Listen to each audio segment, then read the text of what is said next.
magbasa ng salita ng hula. Mapalad ang nakikinig at tumutupad. Mapalad ang nahahapis at sila ay aaliwin. Mapalad ang nagugutom at sila ay bubusugin. Ang magtiis hanggang sa wakas, sila lamang ang maliligtas. Ang magtiis hanggang sa wakas, sila lamang ang siyang maliligtas. Lalaganap ang kasamaan at sila'y magkakanuluhan. Lilitaw ang mga bulaan dito sa sanlibutan. Makipot ang pintuan patungo sa kaligtasan. Malapad ang pintuan tungo sa kapahamakan. Ang magtiis hanggang sa wakas, sila lamang ang maliligtas. Ang magtiis hanggang sa wakas, sila lamang ang siyang maliligtas.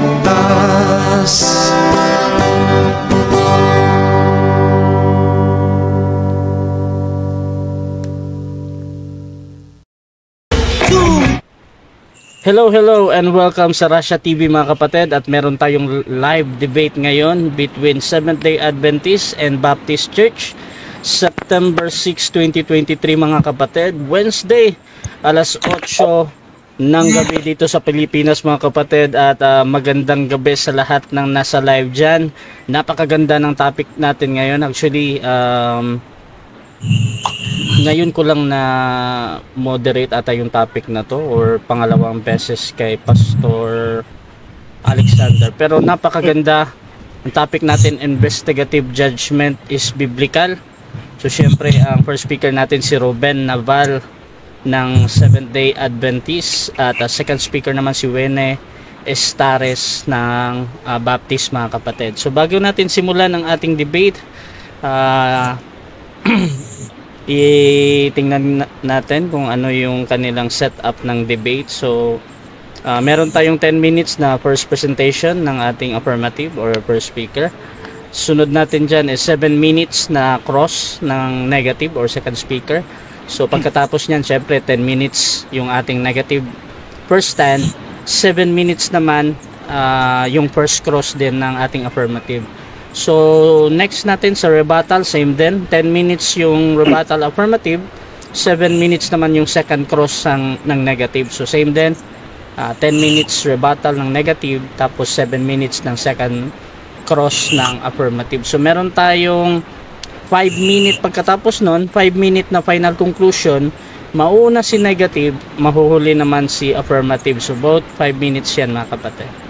Ayan, so sa ating rules, rule number 1, ang lahat ng sagot ay kailangan sagutin ng 20 seconds maximum. Either ito ay close-ended or open-ended question. Kung titigil ang sumasagot ng at least 3 seconds, magsasabi na ako ng next question. Rule number 2 natin, kung close-ended ang question, kailangan sumagot doon sa pagpipilian muna bago mapaliwanag na hindi lalampas ng 20 seconds. So pwede kayong magtawag ng moderator pag nilalabag ito ha. Rule number 3, kung hindi niya sasagutin ang tanong, magkakaroon siya ng 10 segundo na pagpapaliwanag, at yan na yung pinakasagot niya sa tanong. So rule number 4, sagutin ang tanong na naaayon sa tanong. So kung meron tayong tanong na sino, probably magbibigay tayo ng pangalan or noun, etc. So ganun tayo sumagot, kung saan or kailan, so ganun. Rule number 5, sa first stand, doon lang dapat magtanong sa inilatag ng katunggali. At kung tinatanggi niya na nilatag niya ito, automatic next question run. Pero sa rebuttal, doon na siya pwedeng magtanong kahit ano dyan. Pero dapat pasok sa pinag-uusapan. Ayan. Rule number 6 natin, ang debater na makakatanggap ng 2 warning sa akin ay may disiplina yan. So either bawasan ko ng 1 minute or daragdagan ko ng 1 minute kung ang tinatanong naman ang paglalapatan. So rule number 7 natin, bawat senaryo ng objection isang beses lamang maaari magpaliwanag. So isang objection lang at hindi sunod-sunod na objection. Tapos no objection during final conclusion. Rule number 8 natin, hindi po pinapahintulutan ang any na pagmumura or bad words or yung mga physical na paggamit kung ano man yan. So kasama dyan yung out of topic. Rule number 9, no challenge question. Mga tanong na kung mabasa ko or paano kung mabasa ko, hindi yan pinapayagan kahit pa sumaayon yung kabilang panig. Rule number 10 natin, ito lamang ang iral na patakaran bilang pagsasaayos ng debating ito. So ako nga pala si Rasha Vista, no, yung inyong moderator, at isa po akong Catholic, mga kapatid. So sumasang-ayon ba ang ating affirmative or first speaker sa mga nabanggit? Yes po, sumasang-ayon. Okay, at sumasang-ayon din ba ang ating negative or second speaker? Yes, Mr. Moderator. Okay, thank you. At yun yung ating kumpirmasyon, mga kapatid. At bago natin simulan ng ating debate, syempre, gusto ko muna silang magpakilala sa ating mga manonood at ano yung kanilang posisyon sa topikong ito. At syempre, ano yung inaasahan nila sa gabing ito. So, unahin natin si Brother first, yung ating affirmative. Pakilala ka, kapatid. Yes, magandang gabi po sa inyong lahat. Ako po si Brother Ruben Naval ng Kilada ng Seventh Day Adventist Church. Tumatayo bilang affirmative sa pag-uusap nito. At ang paksang ating pag-uusapan ay ang investigative judgment. Ito po ay tinitindigan ko bilang kaganapan sa panahon ngayon bago dumating si Kristo.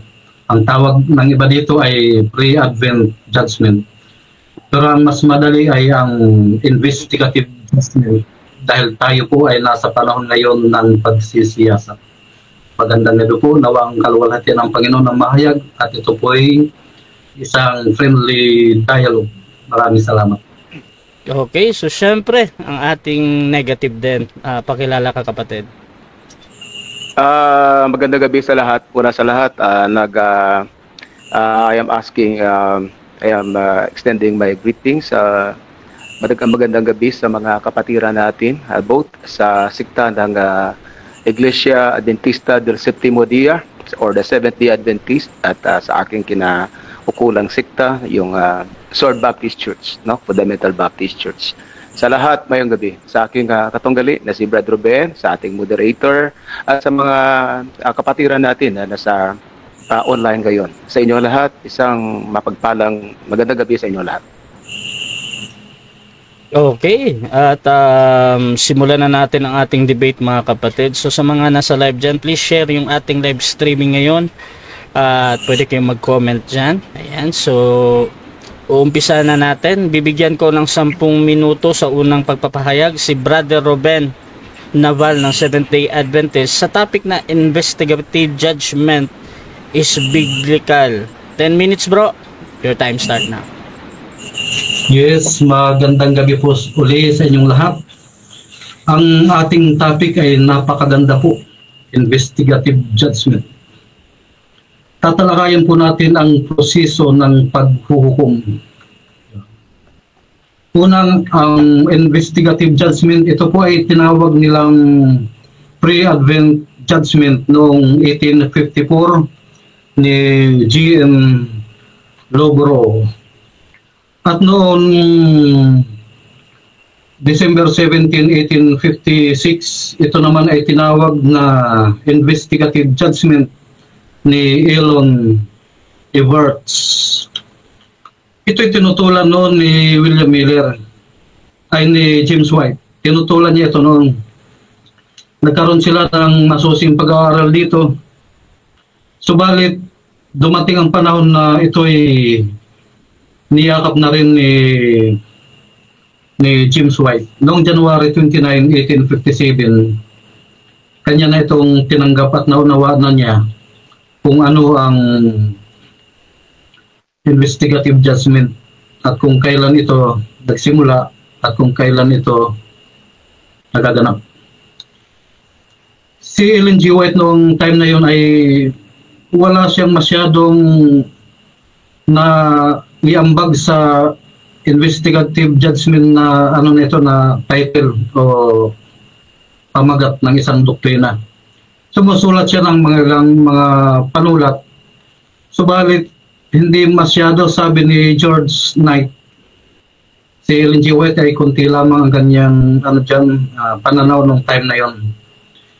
Lumalabas mga kapatid na itong investigative judgment ay hindi talaga ito inimbento ni Ellen G. White at ni James White. Ito ay isang pag-aaral, malalim na pag-aaral na isinagawa nila G.N. Loboro at ni Elon Everts. Yeah. Nung kasagsagan ng 1860s, binakbakan ito nila Cartwright at nila Ballinger. Talagang nagkaroon ng bakbakan dito, debate.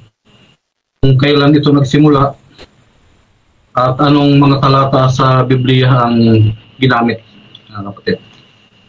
Ngayon dito sa Biblia, patutunayan natin na itong investigative judgment ay biblical at ito ay naayon sa Biblia ang pamamaraan ng pagsisiyasat ng Diyos sa paghukom. Sa Biblia mga kapatid, nagkakaroon muna ng pagsisiyasat ang Diyos. Kasunod nito ay paghukom at kasunod nito ay biyaya. At sa gitna ng paghukom at pagsisiyasat, naroon ang Ebanghelyo. Sa Old Testament, mayroon ditong example. Tingnan natin itong Genesis 3 verse 9 to 11. Sabi ng Panginoong Diyos, sabi dito, 9 to 11, at tinawag ng Panginoong Diyos ang lalaki at sa kanya sinabi, saan ka naroon? 10.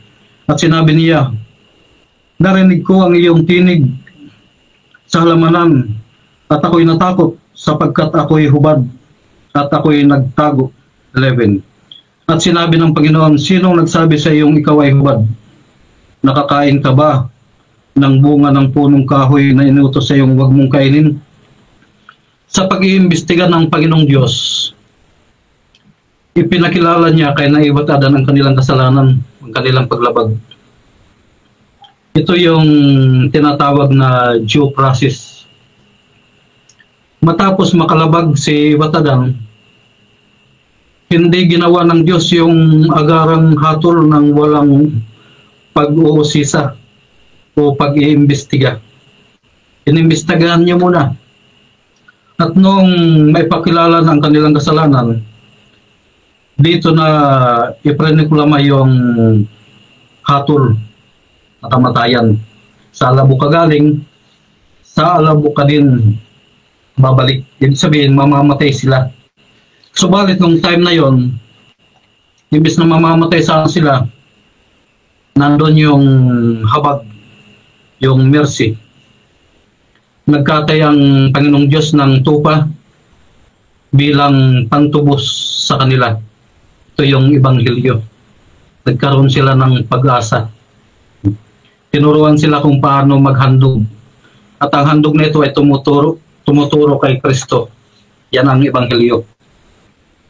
Kaya't maliwanag, matapos ang pag-iimbestiga, nagkaroon ng paghatol at nagkaroon ng mercy. Ganon ang Diyos, mga kapatid. Dito sa Revelation 14 verse 7, tingnan natin. Revelation 14 verse 7, sabi dito. Tingnan natin. 14 verse 7, sabi, at sinabi niya ng malakas na tinig, matakot kayo sa Diyos Ito nangyari po kay na Ibatadan eh. Nagtago sila sa halaman, natatakot sila. Pero sa pagkakataong ito, ang sabi dito, matakot kayo sa Diyos at magbigay kaluwalhatian sa Kanya, sapagkat dumating ang panahon ng Kaniyang paghatol, at magsisamba kayo sa gumawa ng langit at ng lupa at ng dagat at ng mga bukal ng tubig. Yan. Sabi dito, dumating ang paghatol. At sa kabila ng paghatol, yung ebanghilyong walang hanggan. Sumamba kayo sa gumawa ng langit at ng lupa at ng dagat at ng mga bukal ng tubig. Ang pananalitang ito ay kinuot doon sa Exodus 20 verse 11. Ang ibig sabihin ng Panginoong Diyos dito, sumamba kayo sa tamang araw ng pagsamba. Ngayon, kung tayo ay nasa maling araw ng pagsamba, ay diyan na tayo mahahagip sa ginagawang paghuhukom o pagsisiyasat ng Panginoon sa panahon ngayon. Si Kristo po, bilang punong saserdote at hukom, siya ay pumasok sa kabanal-banalang dako para suriin ang ating mga pangalan sa aklat ng buhay at upang magkaroon ng pagdidesisyon kung sino ang nararapat sa buhay na walang hanggan. At sa Revelation 14 verse 7 hanggang 11, mababasa dyan yung pagsamba. Tinutukoy dyan, may warning dyan. Kung sumasamba ka sa hayop at sa kanyang larawan, ay iinom ka din naman ng kagalitan ng alak ng kagalitan ng Diyos. May warning dyan. Pinapapili tayo kung alin pagsamba ang ating gagawin. Yan ay everlasting gospel. Dahil mula sa Eden hanggang ngayon, yung gospel na yon na tumuturo kay Kristo ay nagaganap. Ngayon, doon sa kabanal-banalang dako, si Kristo ay namamagitan bilang ating hukom. At sa hukom, hindi humahatol ang Diyos ng walang due process. Ang ating mga pangalan ay nakatala doon. At sabi ni Kristo, mga galak kayo, sapagkat ang inyong mga pangalan ay nasusulat sa aklat ng langit. Maging si Pablo ay nagsabi sa kanyang mga kasama na kayong mga kamanggagawa, mag-iingat kayo sapagkat ang inyong mga gawa ay nakatala sa langit. Maliwanag mga kapatid na nagkakaroon ngayon ng pagsisiyasat sa aklat ng langit. Sa aklat ng langit ay naroon ang aklat ng alaala, aklat ng kamatayan at aklat ng buhay. Yun. Sinisiyasat. Tinitingnan ang ating mga gawa. Sabi ni Apostol Pablo dito sa 1 Corinto. Sa 2 Corinto 5:10 sabi dito, sapagkat tayong lahat ay kailangang humarap sa hukuman ni Kristo upang ang bawat isa ay tumanggap ng kabayaran sa mga bagay na ginawa niya sa pamamagitan ng katawan, mabuti man o masama. Ayun. Tayong lahat ay kinakailangang humarap sa hukuman ni Kristo. Ibig sabihin ng ating mga pangalan na nakatala sa tala ng langit. Thank you. Okay, so dyan natatapos ang unang presentasyon ni Brother Ruben ng Seventh-day Adventist. Again, ang topic ay patungkol dito sa investigative judgment, mga kapatid. So, susunod natin yung ating 7 minutes na first cross ng negative sa affirmative. Brother Winnie ng Baptist, your time start now, bro. Tanong. Sa muli, okay. Sa muli, magandang gabi, Brother Ruben, Mr. Moderator, at sa ating mga tagapakinig at viewers dyan. No? Magandang gabi sa inyo lahat. Brother Ruben, I was expecting that you will be discussing and you will be citing about real citations na ginagamit ng Seventh-day Adventist. Ngunit hindi ko nakita. But just be that as it may, these are my questions. Are you aware na ang literal na ating sinasabi ng ating proposition ngayon, resolve that investigative judgment is biblical? Naintindihan mo ba yan? Yes. Yes po. Dahil biblical, ibig sabihin ba ay itinuro talaga ng Biblia? Tama? Yes po. Alright.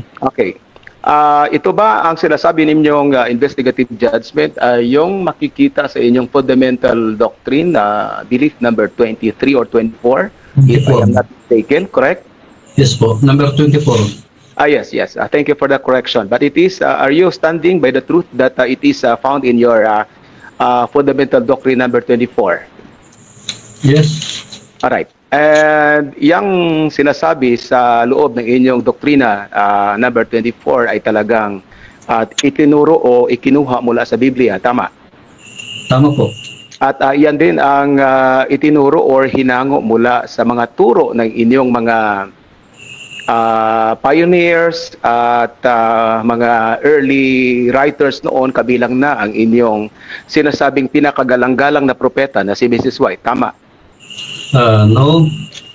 Si Ellen G. White po ay kunti lang yung contribution niya dito. Yung mga pioneer talaga ang nag-aaral dito mula sa Biblia. Alright, thank you. Thank you, Mr. Moderator. I am satisfied. Sinabi niya na may contribution si Mrs. White. Alright. Now, pwede ba masabi ninyo, Mr. Ruben, kung ang pinaka-strongest na verse na maigamit ninyo bilang suporta sa doktrinang investigative judgment? Can you cite just one verse, your strongest verse from the Bible? Daniel 8:14. Alright, you cited Daniel 8:14. Mayroon akong comment diyan pero I will reserve it later on. Alright? Okay, so tama ba na ang sinasabi diyan sa Daniel 8:14 is until 2,300 days then the sanctuary shall be cleansed? Tama ba? Tama po. Alright, now, tama ba ako sa aking pag-intindi na ang sinasabi ninyong investigative judgment ay nagsimula? You may answer this, you may not. Pwedeng sagutin nyo, pwede ring hindi, no? Okay, I'm giving you the option or the pleasure. Nagsimula noong October 22, 1844. Tama ba ako? Pakiulit po ng tanong. Okay, tama ba ako? Tama ba ako na ayon sa inyong pag-aral sa investigative judgment, ito ay nagsimula noong October 22, 1844? I said you may answer this yes or no. Yes po. Mula sir, it's a categorical question. Time stop muna, bro. During categorical question, bro, pagkatapos niyang sumagot ng yes or no, kasi lahat ng sagot dapat merong pagbibigyan ng 20 seconds sa pagpapaliwanag ba. So hindi yung parang mabilisan na rapid question, bro, ha. So sa categorical, bro, na yes or no, sumagot naman siya ng yes. So doon siya sa pagpapaliwanag niya ng 20 seconds, ha. Bro, Mr. Moderator. Yes, Mr. bro. Moderator, please. All right. Sa akin pagkaalam is kung categorical question, it should be answerable first by yes or no, and then kung gusto niyong ng aking respetadong katunggali na magpaliwanag before or bago siya magbigay ng kanyang categorical answer, either yes or no, ay sasagot or bibigay muna siya ng pahintulot na kung pwede ba siyang makapagpaliwanag. No. So, dahil hindi siya. No. Ayon dito sa bro, rule number 2 natin, kung close-ended ang question, kasama na dito yung categorical, ha. Kailangan sumagot doon sa pagpipilian muna bago magpaliwanag ng hindi lalampas ng 20 seconds. So, okay, I submit, Mr. Moderator. Okay, thank you. So, Bro Ruben, pakituloy mo yung yes mo, 20 seconds sa pagsagot, bro. Time resume, 3 minutes and 25 seconds. 457 BC to 457 BC to 1844 ay tamang-tama ang 2,300 years ayon sa Daniel 8:14. Kaya yung paglilinis ng santuaryo At Next ang question. judgment ay pareho lang. Next question. Next question. All right. So, binanggit niyo ang 457 BC. I will be having a comment later on. All right? Okay. Now, pwede niyo bang mabigay ayon sa Biblia kung saan naganap ang sinasabi ninyong investigative judgment? Sa nagaganap ngayon sa most holy place. All right, thank you. So, are you standing by your declaration that the investigative judgment happened or started to happen doon sa most holy place sa langit, in the sanctuary in heaven? Yes or no? Yes po. All right. Okay, sinasabi niyo na naganap doon sa sanctuaryo, sa pinakabanal-banalang dako ng sanctuaryo doon sa langit. All right, can you give me a text or a biblical support on that? Na naganap na or it happened really doon sa pinakabanal-banal na dako sa sanctuaryo sa langit. Can you give me a text for that? Hebreo 10:20. Hebreo 10:20. All right. Can you read it before our audience what Hebreo 10:20 says? Yes. 10:20. Basahin ko po. Sa pamamagitan ng paghaharog ng kanyang katawan, binuksan niya para sa atin ang bagong daan patungo sa pinakabanal na lugar na nasa kabila ng tabing, at ang daang ito ang nagdadala sa atin sa buhay na walang hanggan. All right, thank you. Next question. Sino ba ang tinutukoy diyan sa na sinasabing binuksan niya ang tabing para sa atin? Sino ba? Si Jesus Christ po. All right, thank you very much. So, sasabi niyo si Kristo. Okay. Now, nung binuksan niya, pumasok ba siya o hindi? Pumasok. Alright, pumasok. Thank you. Other than Hebreo 10:20, mayroon pa bang pinakamalakas na teksto na magamit ninyo to cite, no, na nagsusuporta na naganap doon sa langit, sa pinakabanal-banalan na dako ng sanctuaryo sa langit, ang sinasabi nating investigative judgment other than Hebreo 10:20? Yes, Hebreo 9:3. Alright. Balikan ko thank you, Mr. Mayroong naiambag si Mrs. White sa pag-aaral ng investigative judgment. Am I correct? Mayroong konting naiambag. Alright, mayroong konting naiambag. Okay. Pwede nyo ba masabi dito kung ano ang naiambag ni Mrs. White sa doktrinang investigative judgment? Kanyang isinulat ang mga nangyayari sa langit dito sa isang aklat na The Great Controversy. Alright. So sabi niyo, kanyang 7 minutes time. Alright. Okay, so dyan natatapos Thank you, ang Mr. unang Moderator. pagtatanong ng negative sa affirmative, mga kapatid. Ayan. So, dadako na tayo sa negative presentation naman ng ating Brother Winnie ng Baptist. 10 minutes para sa yung negative stand, bro. Your time start na. Salamat. Right, salamat Mr. Moderator. And then sa aking kagalang-galang na kapatid, no? Si Brother Ruben. In fact, I am treating him now as my big brother. At sa aking mga kapatiran sa Seventh-day Adventist, marami akong kapatid diyan or kaibigan. Kung mayroon man ako, Mr. Moderator, may I ask a little leeway? Kung mayroon man akong masabi na hindi para sa inyo kaaya-aya, so naghingi ako ng paumanhin. I do not have the intention of demeaning you, your institution. In fact, I have a deep respect sa lahat, particularly na sa mga kapatiran natin sa Iglesia Adventista del Séptimo Día. Alright? Okay. May I start now, Mr. Moderator? Okay. Inaabangan ko yung mga talagang turo ng SDA sa doktrinang investigative judgment na sana ma-mention ng ating kagalang-galang respetadong affirmative speaker. But sad to say, Mr. Ruben, wala kayong naibigay na konkretong teksto, konkretong suporta sa topikong kung ang investigative judgment ba ay talagang itinuturo sa Biblia. Mayroon kayong mga teksto na mention dito, just to say, for example, Genesis chapter 3 verse 9 and up to 11, Revelation 14 verses 7, hindi nyo binanggit yung sa ilalim pa.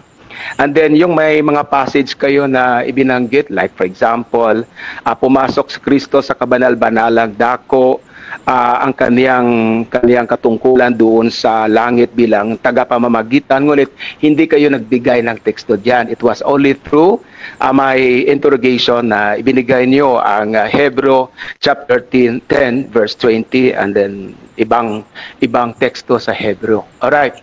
Actually, I am waiting na ibanggit nyo yung mga talagang turo ng inyong mga, let me say, your prophet, no? Your prophet, Mrs. Ellen G. White and her writings. Pero sad to say, hindi nyo nabanggit. In whatever reason, in one way or the other, I do not know. Alright, Mr. Moderator, sa aking mga tagapakinig at viewers, ang ating kagalang-galang at respetadong affirmative speaker ay walang naipundar na mga teksto upang isuporta o itindig ang proposisyon na ang investigative judgment is biblical. Alright, now, ito ay makikita sa fundamental belief nila, number 24, Christ ministry in heavenly sanctuary. Alright. Ayaw ko sana pangunahan ang aking kapatid at kaibigan na Ruben dahil baka sabihin niya at nila na namamaratang ako. Alright? But let me cite to our viewers some of the passages and some insights about investigative judgment na, of course, no, nababasa man natin, but our speaker did not mention that it started sometime on October 22, 1844 at the end of the prophetic period of 2,300 days. Alright? And then citing Daniel 8:14. Alright? I am waiting na bagitin niya ang Daniel chapter 9 verses 24 to 27 pero hindi niya binanggit. I am also waiting na bagitin niya ang Ezra chapter 7 pero hindi niya binanggit. I am also waiting na bagitin niya ang Nehemiah chapter 6 pero hindi niya rin binanggit. I am also waiting na banggitin niya ang Great Controversy, page 552. Alright, hindi niya binanggit. I am waiting for Great Controversy, page 481. Hindi niya binanggit. I am waiting for banggitin niya ang early writings ni Mrs. White, page 225, pero hindi niya binanggit. Ngunit, dahil hindi niya binanggit, hindi ko rin aatakihin yan. Baka sabihin ng ating mga kaibigan na pinararatangan ko sila. Alright? But with due respect sa ating mga viewers dyan, citing all those references na talagang dito kinuha, dito hinugot, or mula dito hinugot ang pag-aaral ng Seventh-day Adventist tungkol sa investigative judgment. Alright. Now, sinabi ng ating affirmative speaker na parang pinalabas niya na si Mrs. White ay walang mayor na contribution sa pag-aaral na ito. May binanggit siya ng mga tao like I can no longer recall the names of those person, but yung mga petsa na binanggit niya na 1854, 1856, 1857, where the title investigative judgment was formulated. Well, anyway, maaring tama yan, no? Ang titulo mismo. Pero ang konsepto ng investigative judgment ay hinango as early as October 22, 1844. Of course, sa ating mga kaibigan dyan sa SDA, they are familiar with the names Hiram Edson. They are familiar with the names O.R.L. Crozier. They are familiar with the names Ellen G. White. And they are familiar with the name William Miller, and they are familiar with the event. They call it the great, what you call that? Disappointment. Okay? Hindi ito binanggit ng ating kaibigan, no? Sad to say, parang medyo mas may... Hindi naman nagmamagaling tayo, pero ito lang yung mga nakukuha natin na sana binanggit ng ating kaibigan na dito talaga nila kinuha ang konsepto ng investigative judgment that is started after the great disappointment noon October 22, 1844 when Hiram Edson had that vision after the failed prophecy of William Miller na si Kristo pala ay pumunta at pumasok doon sa pinakabanal-banalang dako ng sanktuaryo doon sa langit. Alright? And that was, according to them, the right or the correct interpretation of Daniel 8:14 that says, after 2,300 days, then the sanctuary shall be cleansed. Diyan sila kumuha ng initial concept ng investigative judgment. Kaya tinatanong ko siya, anong mga pinaka-strongest citation niya mula sa Biblia na magamit niya bilang pinaka-material upang itindig ang konsepto ng investigative judgment. Alright, now he cited Hebrews chapter 10 verse 20 and then part of Hebrews chapter 8. Of course, he should have cited Hebrews chapter 6, 7, and 8. Alright, pero hindi yan nabanggit yung mga teksto doon. Now, did you notice na ang verb na ginamit doon past tense na? Alright? Past tense. Has entered. Pumasok. Binuksan. Alright? In other words, bago pa na isulat or bago pa na i-formulate ang sinasabing investigative judgment noong October 22, 1844, ang writer ng Hebreo ay nagpapatutuo na in a past mode. Sa past tense na pumasok na doon si Kristo. Then how come our brothers and sisters in the Seventh-day Adventist religion, sikta ng reliyon, na magsasabi na noong October 22, 1844 pa lamang siya pumasok? Ang kagalang-galang na Ruben, hindi na niya ito maitakwil dahil sinabi na, admitted na niya, ginamit na niya ang verse. He cited Hebrews chapter 10 verse 20. So he can no longer deny it anymore. And it is in fact a very strong witnessing, no? Na nagdidispute o nagbibigay ng nagsalungat ng kanilang doktrina na it was only on October 22, 1844.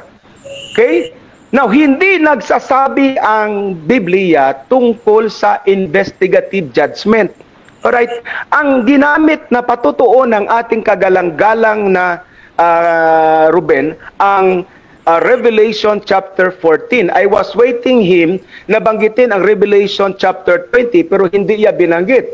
Ngunit, yung mga teksto na ginamit niya, including Genesis chapter 3, ay hindi nagsasabi ng klaseng investigasyon according sa kanilang punto. Alright, maliwanag yan. Yung sinasabi sa Genesis chapter 3, hindi naman investigative judgment nun. Yung sinasabi Revelation 14 chapter 7, hindi naman tungkol sa investigative judgment yun. O yung malawakang pagsisiyasat. Kung babagitin niya ang Revelation chapter 20 with more reason na hindi tungkol sa investigative judgment or pre-advent investigation, I admit, tungkol yan sa paghuhusga, judgment, but it is a kind of judgment in the final end of time, sa katapusan ng panahon, hindi sa Time bro. Alright, thank you, Mr. Moderator. Okay, so dyan natatapos ang first negative stand ng ating negative Brother Winnie ng Baptist, mga kapatid. At syempre, dako tayo sa 7 minutes na pagtatanong. Unang pagtatanong ito ng ating affirmative sa negative, Brother Ruben ng Seventh-day Adventist Church. 7 minutes bro, your time start now. Tanong. Okay. Sir Winnie, handa na po ba kayong dipinsahan ang mali niyong aral? Okay. Sige, Mr. Moderator, may I comment a little? Time stop dahil muna. Wala pa. Alright, time stop muna. Alright, with due respect to the opponent.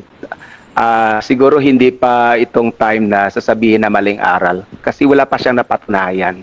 So all is well. Okay. So pareho pa tayo. Alright? So I request Mr. Moderator na iwasan muna yung mga statement na ganyan.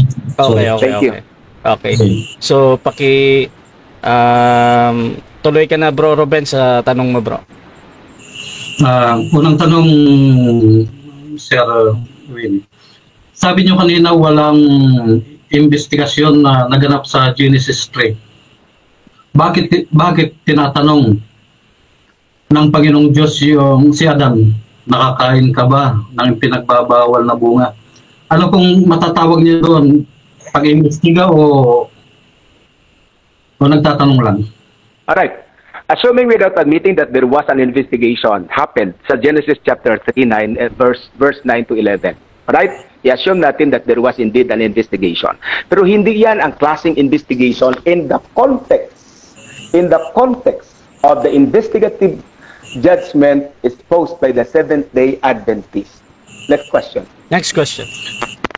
Sunod na tanong, halimbawa kung ikaw yung judge na Mr. Estares, kayo po ba ihahatol agad ng walang pag-imbestiga? Alright. May I that is a hypothetical question, and I would answer that in a hypothetical manner also. There is no right, there is no wrong answer. Sige lang. So I may say, yes. Okay, I will answer yes. I will have to investigate. But the premise na ibinigay ng aking katunggali ay hindi ayon sa konteksto ng investigative judgment na sinasabi sa doctrine number 24 na kanilang Next fundamental belief number 28. Next question. Sunod na tanong, paano nyo pong nasabi na yung Genesis 3 verse 9 to 11 ay hindi na ayon sa doktrina ng SDA? Nakasulat po ito dito. Sige po. Alright, Mr. Moderator, binanggit ko na and I think klaro naman siguro yung sagot ko na ang Genesis chapter 3 or ang kaganapan sa Genesis chapter 3 verse 9 to 11 ay hindi ayon sa konteksto ng investigative judgment na ipinangaral ng mga Seventh-day Adventist. Alright, if you may, kung inyong mamarapatin, sinasabi diyan sa inyong Great Controversy pages 489, 428, 1950 edition. Alright, next question please. Okay. Iwanan natin yan. Kanina po ay binanggit yun na yung nung pumasok si Jesus Christ sa langit bilang saserdote, saan po ba siya pumasok? Yung unang pagpasok niya, holy place or most holy place? Alright, Mr. Moderator, hindi, okay. Mr. Speaker, hindi nyo na dapat itanong yan kasi sinagot nyo na yan nung una pa. Alright, ginamit nyo ang Hebrew chapter 10:20 and then sinabi nyo na doon na siya sa most holy place. Next question. Okay. Yung binanggit nyo kanina, Sir Sarwini, na yung Revelation 20 verse 12 to 15, anong judgment po ba yan? Final judgment or investigative judgment? Alright. Klaro naman siguro ang konteksto sa Revelation 20, balikan nyo na lang. That is a final judgment. Otherwise, kung may pakita ninyo na investigative judgment din, aanib ako diyan. Next question, please. Okay. So, maliwanag na yun ay investigative judgment. Revelation 20. Sorry, nag-choppy. Nag-choppy ng kaunti. Okay. Yung Revelation 20 verse 12 to yung buong chapter ng Revelation 20, maliwanag po na hindi yun pre-advent judgment, kundi final judgment yun. Ang sinasabi ko, ayon sa konteksto, final judgment ang sinasabi sa Revelation 20. Ngunit kung i-connect ninyo sa inyong doktrina sa investigative judgment, ay walang examination of character na nagaganap dyan. Walang examination ng character as you portray in your investigative judgment. Maliwanag yan ang konteksto sa Revelation 20. Dito tayo sa 2 Corinthians 5:10. Meron po ditong physical examination. Premise po muna, sapagkat tayong lahat ay kailangang humarap sa hukuman ni Kristo upang ang bawat isa ay tumanggap ng kabayaran sa mga bagay na ginawa niya sa pamamagitan ng katawan, mabuti man o masama. Ano po ang may tatawag nyo dito? Anong judgment dito? Mr. Moderator, I did not mention anything about 2 Corinthians 5:10. Next question, Okay, please. next question, bro. Hindi pa daw niya nilatag yun. Doon tayo sa sinasabi nyo na pagkakaalam nyo sa doktrina ng SDA tungkol sa investigative judgment. Ano po ang tinututulan nyo doon sa aral na investigative judgment ng SDA? Alin po ba doon ang tinututulan nyo? Please specify, Mr. Speaker, kung Mr. Moderator. Okay. All right, thank you. Parang clarification yan, bro, Winnie, no? Ano muna sa akin yan, bro. Ano yan, bro? Clarification, bro, Winnie. Ano yan muna? Okay, I forgo with the last statement, Mr. Moderator. The speaker, the affirmative speaker may proceed to Okay. the second. So, bro, Robin, Second, affirmative. proceed ka daw, bro. Okay. Bro. Okay.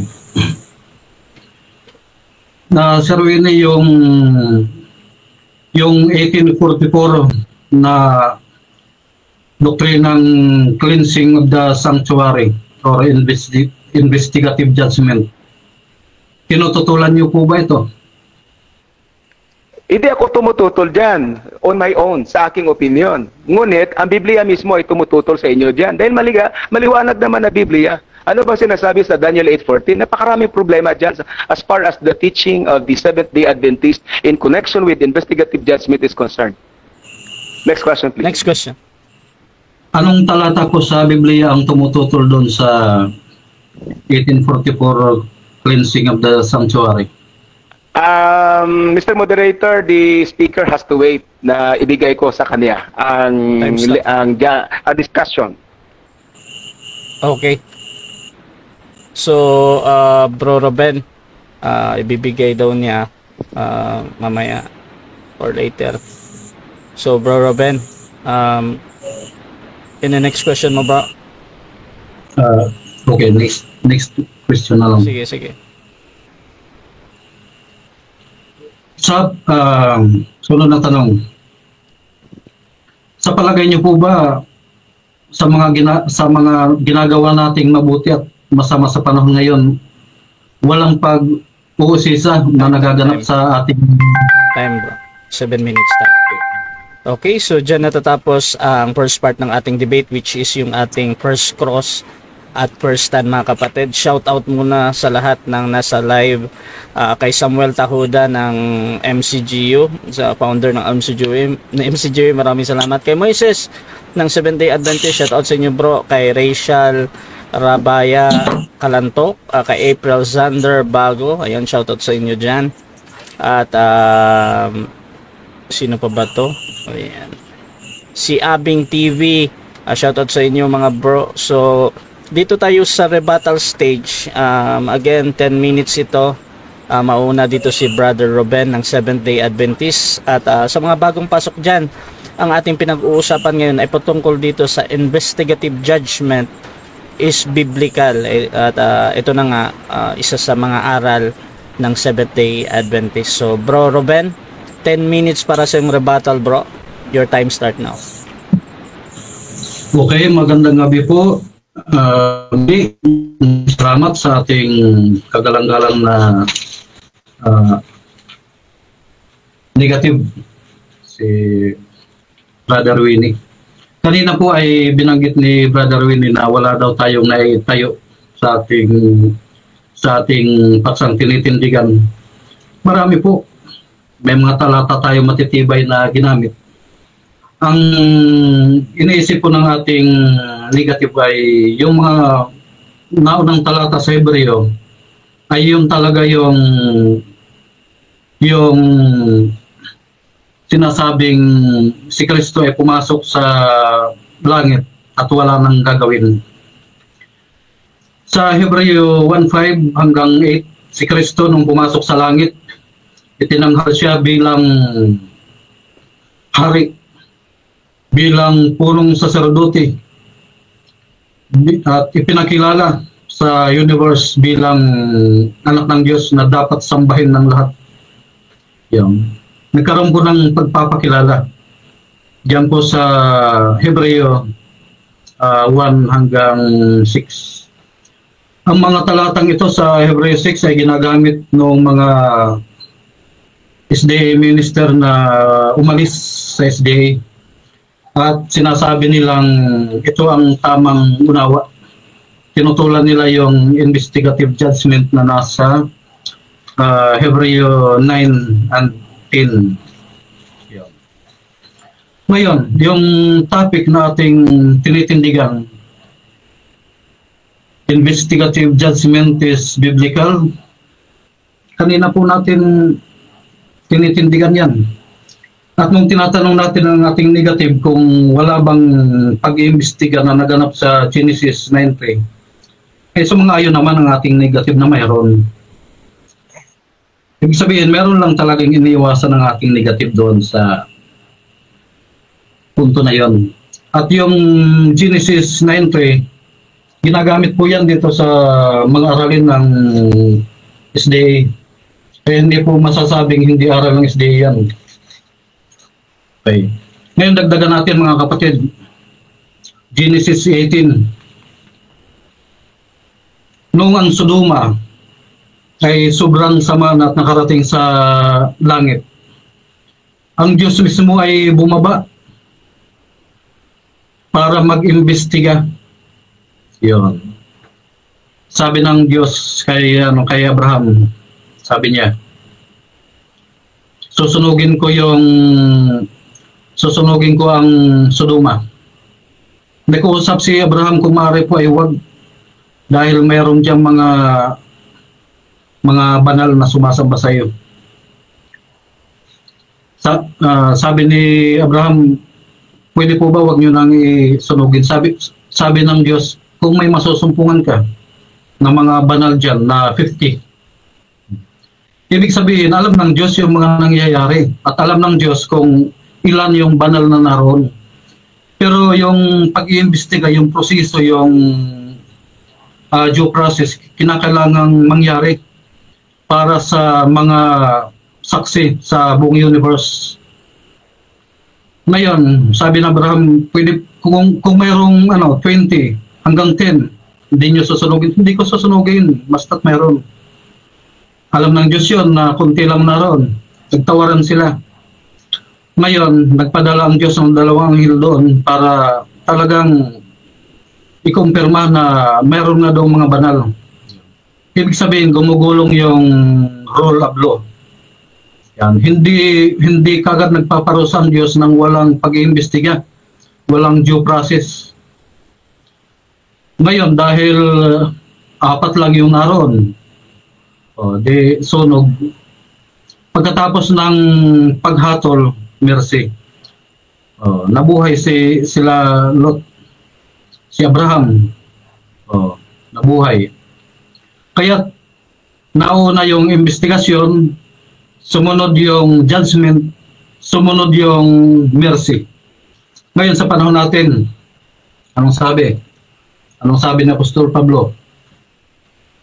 Sabi niya, hindi nyo ba alam na harap tayo sa hukuman ni Kristo? Si Kristo ang ating hukom. Siya yung ating tagapamagitan, attorney. Yun. Ipagtatanggol niya tayo. Subalit, kinakailangang, sabi dito, kinakailangang masuri yung kung sino ang karapat-dapat sa buhay na walang hanggan. Halimbawa, doon sa kasalan, ligtas na lahat yun. Mga binili. Pero may nasumbungang hindi nakasuot ng damit na pangkasal. Yun. Di pinalayas siya. Kaya itong investigative judgment ay kinainisan ng mga usas dahil dito nabubuking na wala talagang usas. Kinakailangan duman tayo sa paglilinis. Halimbawa, tayo bumili ng isda sa palengke. Dilinis na yon. Tinanggalan ng hasang, bituka. Pag uwi sa bahay, lilinisin pa yon. lilinisin pa, papakalinisin pa. Ganun tayo. Nalinis na tayo sa cross, subalit papakalinisin pa, ang tawag doon pagpapakabanal. Sabi po dito,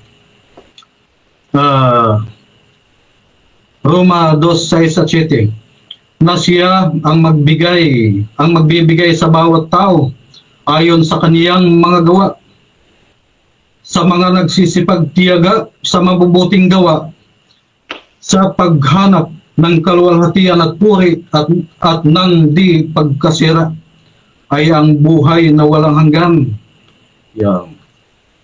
Ibig sabihin, tinitingnan ng ating mga record, mabuti man o masama, kung tayo magiging karapat-dapat sa buhay na walang hanggan. Yan. Ano pang sabi? Ano sabi ni ito, Mateo 16:27, sapagkat ang anak ng tao ay pariritong nasa kaluwalhatian ng Ama, nakasama ang kaniyang mga anghel, at kung magkagayoy bibigyan ang bawat tao ayon sa kaniyang mga gawa. Yun naman pala. Anong ibibigay ni Kristo? Okay, Revelation 22:12, narito ako'y madaling pumaparito, at ang aking gantimpala ay nasa akin upang bigyan ng kagantihan ang bawat isa ayon sa kaniyang mga gawa. Itong Hebreo 10:20, ito yung pagpasok ni Kristo doon sa most holy place. Sa santuaryo sa lupa, isang bisis ito ginagawa. Lilinisin ang lahat ng record ng kasalanan sa santuaryo. Tayong mga sumampalataya kay Kristo, nung tinanggap natin si Kristo bilang tagapagligtas, ang ating mga kasalanan ay inako ni Kristo, at yun ay simbolikong nalilipat sa santuaryo sa langit. Ibig sabihin may record. Nakatalang ating mga gawa, mabuti man o masama, ayon sa 2 Corinto 10:5. Ngayon, lilinisin ni Kristo yun. Yung bahid ng kasalanan, lilinisin yun. At pag nalinis na yun, saka tayo bibigyan ng gantimpala, buhay na walang hanggan. Itong ginamit nating Hebreo 10:20, maliwanag to. Sa pamamagitan ng paghahandog ng kanyang katawan, binuksan niya para sa atin ang bagong daan patungo sa pinakabanal na lugar na nasa kabila ng tabing.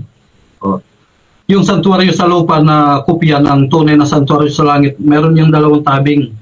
Holy place, most holy place. Pag-akyat ni Kristo sa langit, pumasok siya doon sa holy place. Nasa Hebreo 1 yan, hanggang 5. Pagdating dito sa 9 at sa 10, pumasok siya doon sa most holy place. Doon ay sasagawa yung final atonement, paglilinis. Yan. Anong sabi dito? At ang daang ito ang nagdadala sa atin sa buhay na walang hanggan. Bakit dinadala tayo sa buhay na walang hanggan? Susuriin. Kapag tayo nagkakasala araw-araw at nanalangin tayo, Revelation 5:8, yung ating panalangin ay gaya ng insenso. Sakripisyo sa una, sa lumang tipan, sa bagong tipan, dadalangin tayo. Lilinisin yung ating mga kasalanan. Si Pablo, naligtas ng si Pablo, pero nagkakasala pa rin siya. Sa Roma 7:25 patuloy. Sabi niya, yung gusto ko na mabuti, magagawa. Time na po. Yes pa. Okay, so dyan natatapos ang rebuttal ng ating affirmative. Brother Ruben ng Seventh-day Adventist. Siyempre, dako tayo dito sa ating second cross ng negative sa affirmative. Set ko lang yung kanyang time. Another 7 minutes ito. Brother Winnie ng Baptist, 7 minutes. Your time start now. Thank you, Mr. Moderator. Binagit mo muli ay yung Hebreo chapter 20, chapter 10, verse 20. Alright. Are you standing by the declaration of the plain and simple and clear declaration of the text Hebreo chapter 10, verse 20? Na doon na siya pumasok sa sanctuaryo sa langit o sa kabanal-banalang dako ng tabing. Yes or no? Yes, most holy place. Alright, na second question. And as far as the date of writing, as far it was written, aayon ka ba na sasabihin ko sa iyo na sinulat yan bago pa naman ang petsang October 22, 1844? Oo o hindi? Yes, isinulat yan. Mangyayari pa lang sa haharapin. Alright, thank you, Mr. Moderator. Admitted ng aking katunggali na sinulat yan. So, alright. So, maliwanag na ang mga teksto na ginagamit nimo bilang suporta na ang pag-imbestiga ay naganap noong October 22, 1844 ay hindi angkop sa tinuturo. Next question. Balik tayo sa Daniel 8:14 kasi in passing binagit nyo kanina yung Daniel 8:14. Ano bang pagkasabi sa Daniel 8:14 bilang primary na teksto bilang suporta sa inyong investigative judgment? Literal na pagkasabi. Pakibasang. Okay, basahin natin. Daniel 8:14. At sinabi niya sa akin, hanggang sa 2,300 na hapon na tumaga, kung magkagayoy malilinis ang santuario. Alright, thank you, Mr. Speaker. Hanggang 2,300 days. Yes. Okay. Ano ba ang pagkasabi dyan? Days or in the original? Was it written? Evening or morning? Aayon ka ba? Yes, literal. Dahil mayroong evening and morning. Alright, thank you very much, no, Mr. Speaker. So, admitted. So, ang pagkasabi dyan in the original is not really days. Pero ginagamit nila na days. It was evening and morning. Next question. Sino ba ang nagiurak sa sanctuaryo? Rason na ito ay lilinisin bago ang verse 14. Balikan nyo. Verse 10. Sagot. Ang nagiurak yung little horn na siyang papasi.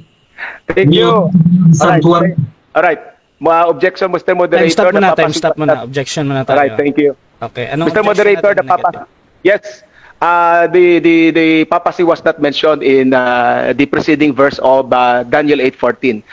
Paki-request lang hindi nyo magamit yung isang word na hindi nabanggit because ang aking tanong sa kanya ay sino ang nagiurak? So the answer must be taken from the preceding verses. Okay. So, meron ka bang counter objection doon? Negative? Affirmative? Yes, counter po. Sige. Yan po ay prophecy.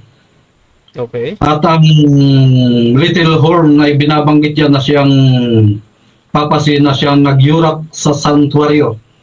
Kanyang ginaya yung paglilinis sa santuario ni Kristo. Alright, Mr. Moderator. Wait lang. So, magde-decide muna ako doon sa objection at doon sa narinig ko na counter objection. Doon sa pagsasagot ni Ruben, dito I am not judge naman, no. Moderator lang ako. Now, kinukuha ko naman na valid answer na sa manonood naman yan kung paano nila titimbangin yung kanyang sagot, kung pasok ba ito sa tanong or hindi. Since na-interrupt siya doon sa pagsagot niya, bro, kanina, ipapaulit ko yung 20 seconds niya. Bro Ruben, pakiulit yung 20 seconds mo, bro, sa pagsagot yung kaninang tanong patungkol doon sa okay. Bro. Thank you. Daniel 8:9-12 binabanggit dyan yung little horn. Yan ang papasi na nakialam. Yung ginagawang paglilinis ni Kristo sa santuario, ginagawa din niya dito sa lupa. Naglilinis din siya, nagpapatawad ng mga kasalanan, gumagawa din siya ng pagmimisa. Yung ginagawa ni Kristo sa santuario sa langit. Next question. 20 seconds. Next question. Alright, thank you. Thank you, Mr. Moderator. Next question. Sabi nyo, admitted ng aking katunggali na ang nagyurak ng little horn, nagyurak ng sanctuario sa verse 14 ay ang little horn. Ngunit ang sabi niya ay papasi. Alright. Ang tanong ko sa inyo, Mr. Speaker, mula sa mga preceding verses, dahil konteksto ang tinitingnan natin, hindi ang application. Konteksto sa mga talata ang tinitingnan natin. I know for a fact na application yan. Ngunit kung balikan natin ang verses 8, 9, 10, 11, and 12, sino ang nag-yurak dyan? Sinabi niyo ang little horn. Now, ang next question ko sa inyo ay ganito. Saan nanggaling ang little horn?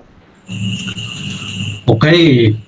Narito po ito sa Daniel 9:25 ay 7. Mr. Moderator. Ano ba? Moderator. Objection muna Alright. tayo sa negative. Ano yan? Yes, he is now citing out of the context or out of the topic Daniel 9. At ang ating paksa ay makikita sa Daniel 8:14 at ang mga preceding and succeeding verses sa talata Daniel 8, chapter 8. Doon lang mismo, unless I mention Daniel 9. Okay. But I did not mention Daniel 9, Mr. Moderator. Okay, so sa pagkakaintindi ko sa objection, bro, doon sa tanong niya, in context doon sa Daniel 8 lang daw at hindi doon sa susunod na mga verse, bro Ruben. So parang sinasabi niya na yung pagsasagot mo is hindi akma doon sa tinatanong niya. So bro Ruben, meron kang counter objection or Counter. Sige bro. Daniel 7 ang binabanggit ko. Nabanggit ko lang yung 9. Magkakaugnay po ito. Daniel 7 verse 25 binabanggit yan yung Okay. Okay. So ganito yung decision natin mga kapatid sa objection.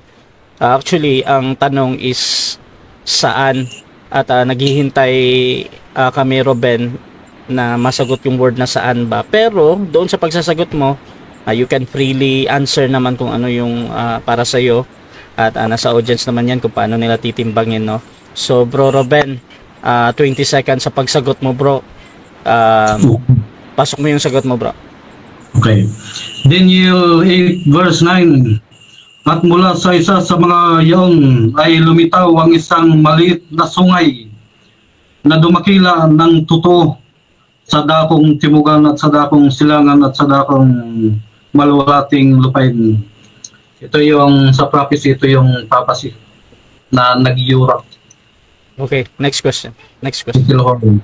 Alright, thank you, Mr. Moderator. Binanggit niya Daniel 7. I admit there is a little horn in Daniel 7, and there is also a mention of a little horn in Daniel 8 also. Pero magkaiba ang yung little horn. One, the little horn in Daniel 7 ay nagmula. Okay, clarification muna. Ay nagmula sa hayop na may 10 sungay, while ang little horn sa Daniel 8 ay nagmula sa kambing. Magkaiba. Alright, next question, Mr. Moderator, if I may. Time stop muna, bro. Okay. So ganito, bro, during dito sa cross, bro, kaya nadidinig ko yung salita ni Ruben kasi as much as possible daw mag-direct question ka. Doon ka na lang sa rebuttal sabi doon sa mga na-observe mo during sa pag-answer niya ba. Pero for now, direct question as possible, bro. Yes, thank you. Bro. I submit, Mr. Moderator. Alright. Follow-up question, saan nagmula ang little horn? So, next question dyan is, aayon ka ba? Ayon sa sinasabi ng Daniel 8 na ang little horn ay nagmula o nag-ugat sa kambing? Oo, hindi. Sa pangitain. Yes, sa pangitain yun. Alright, ayon. Thank you. Ayon sa pangitain, ang little horn ay nag-ugat mula sa kambing. Next question. Aayon ka ba sa sinasabi sa paliwanag ng anghel na ang kambing ay ang Gresya o kung ang bansang kahariang Gresya? Oo o hindi? Yes, Gresya. Pagkatapos ng Gresya, Roma. Gresya. Alright. Now, as far as the text is concerned, alright, I am not mentioning about Rome. As far as the text in Daniel 8 is concerned, ano ang sinisimbolo ng kambing? Kambing, grace. Alright, thank you very much. Okay. And aayon ka ba na ang little horn ay nagmula sa kambing or bansang Greece? Yes, pagkatapos ng bansang Greece ay ang Rome. Thank you. Thank you. Answered. It was answered. Nagmula sa bansang Greece. Alright. Time stop muna. I think na parang nararapid question kasi si Ruben eh. Hindi ko malaman kung tapos na siyang sumagot or hindi. Bro Ruben, since napapansin ko ba na parang 7 seconds lang yun, meron ka bang i-continue pa sa sagot mo or okay na, Bro Ruben? May ko-continue pa po ako. Sige bro. Alright, okay. So, Okay, ako 20 seconds bro. Ano lang bro Ruben ba? Pwede kang mag-object bro kasi baka naano ka ba? Parang nararapid question ka ba? Kasi merong 20 seconds lagi yan eh.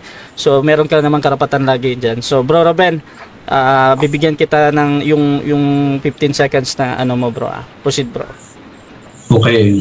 Ganito po yan.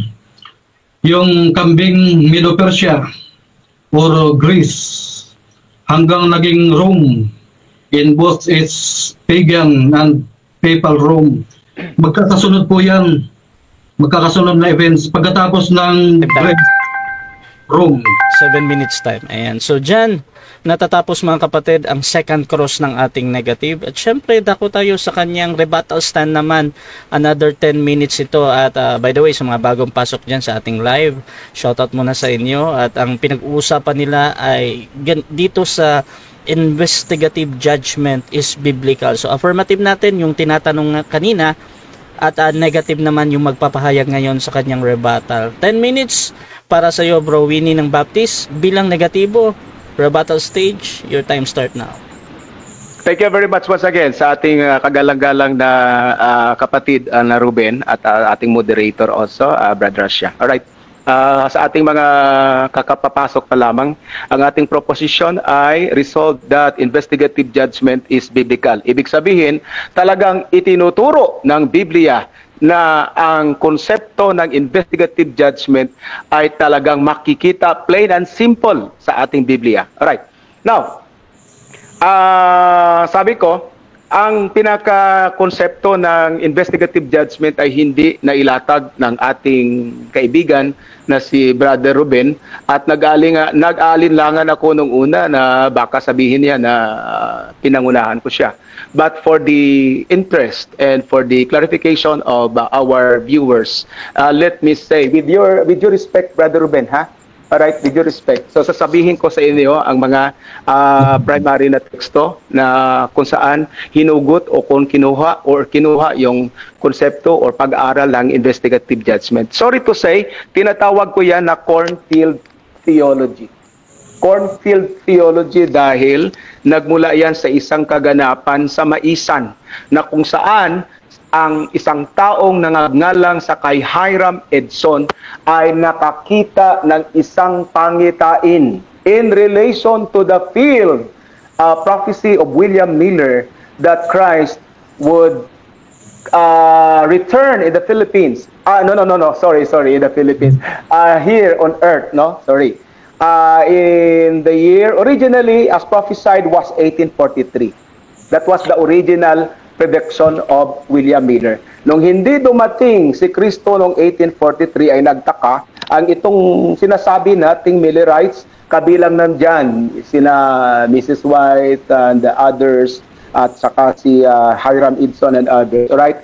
Kaya nga sinasabi ko yung cornfield theology dahil sa maisa niya sinasabi na nakatanggap siya ng isang pangitain na si Kristo daw ay pumasok doon sa sanktuaryo sa langit noong October 22, 1844 pagkatapos na nakalipas ang isang taon mula 1843. I need not to mention March 21, 1843 and then the succeeding date thereafter. All right. Now, and that was their interpretation of the phrase until 2,300 days, then the sanctuary shall be cleansed. Ngunit may problema dyan. Napakarami problema dyan ang ating mga kaibigan ng Adventista in Daniel 8:14 mismo. Dito pa lamang sa Daniel 8:14, marami na silang problema dyan. Number one, what sanctuary shall be cleansed? Alright, as far as the Bible is concerned, the Bible did not qualify kung anong sanktuaryo ang ang lilinisin sa sinasabi diyan sa verse 14. Ngunit kung inyong balikan ang mga preceding verses, makikita nyo, no, na hindi sanctuaryo sa langit ang pinag-uusapan sa verse 14. Why? Bakit? Dahil sa mga preceding verses, ang sinasabi diyan ang mga bagay dito sa lupa ayon sa pangitain. Ang pangitain tungkol sa kambing, ang pangitain tungkol sa karnero, ang explanation or pagpaliwanag ng anghel kay Daniel kung ano ang kambing, ano ang karnero. Alright? Ano ang mga sungay ang malaking sungay na napunggal at yung mga 4 na sungay na umulhot pagkatapos na nabali o napunggal ang malaking sungay ng kambing. Lahat yan, sabi ng anghel, mga hari yan. Then, paano sasabihin ng ating mga kaibigang Seventh-day Adventist na ang sanctuary na na-mention sa verse 14 ay yung sanctuary sa langit? Walang na-mention dyan. Ngunit, in concept, makikita nyo na ang konteksto ay tumutukoy sa mga bagay dito sa lupa. Alright, i-correlate natin sa Daniel 2, Daniel 7, all ang sinasabi dyan, mga bagay dito sa lupa. Therefore, ang konteksto ng Daniel 8 in relation to Daniel 2 and Daniel 7, lahat dito magaganap sa lupa. Yan ang pinakamalaking problema ng ating mga kaibigang Adventist in interpreting the word sanctuary in verse 14, which is referring to the sanctuary in heaven, which they base it plainly from a mere vision of a person which is not even considered the prophet, Hiram Edson. Alright? Okay. For the information of everybody, yung doktrina nila ay isinulat hindi mismo ni Hiram Edson. Ngunit ng isa pa ring membro nila na si O.R.L. Crozier. Crozier was the one who formulated, who drafted, contrary sa sinabi kanina ng ating kaibigan. Alright? And Mrs. White had a confirmatory vision na nakita niya, kinonfirm niya yung vision na natanggap ni Hiram Edson.